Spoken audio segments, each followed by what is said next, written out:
so that's UML for the scene, updatable, and the drawable, and then respective managers. Okay, so the way scene's set up, I don't have a scene attorney, as I said, so basically everything is public. It shouldn't be. This all should be private. This should be protected probably, and this should be private as well. But at least it's one of those classes that I documented, since it's one of those classes that are essential to the user. So I got the comments, I got some code snippets and stuff like that. I'll showcase it more at the end.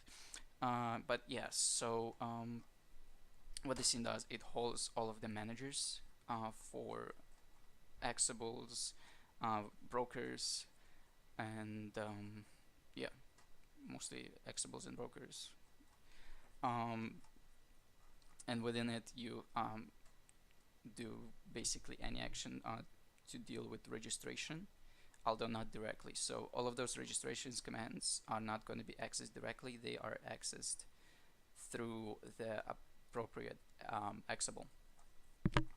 So let's go to let's say let's step through a registration process. So let's take a game object of some sort.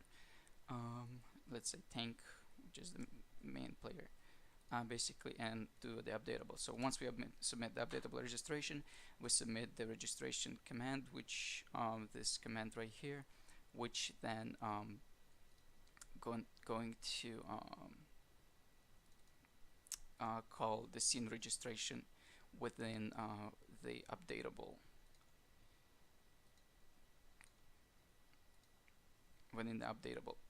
And what that's gonna do, it's gonna take the scene the updatable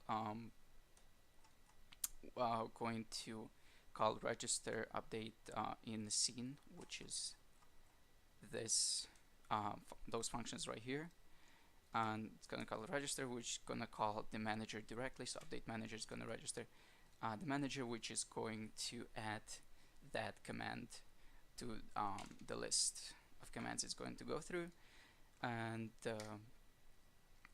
what those commands have is that it's not adding command, it's adding the updatable to that list. Sorry, it's a better way to say it. Yeah. And then every time within the updatable, the update call is called, or the draw. So let's like in update, it's going to go through all of the registrations.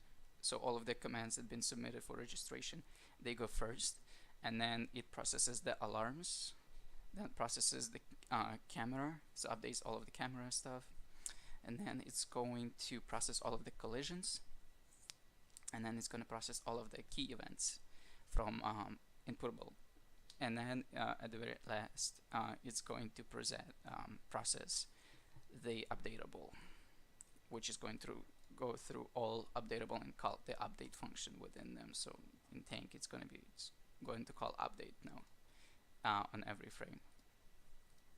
Yep, and then similar situation with drawable. We submit draw registration, which goes through that same draw process. The only difference between that is within the drawable there's two storage lists. So there's actually drawable and drawable 2D registrations. The only difference between them is that list storage is called before list storage 2's in process elements. So we first process all of the 3D models draw calls, and then we process all of the sprite sprite draw calls. Alright, and that's scene, drawable, and updatable.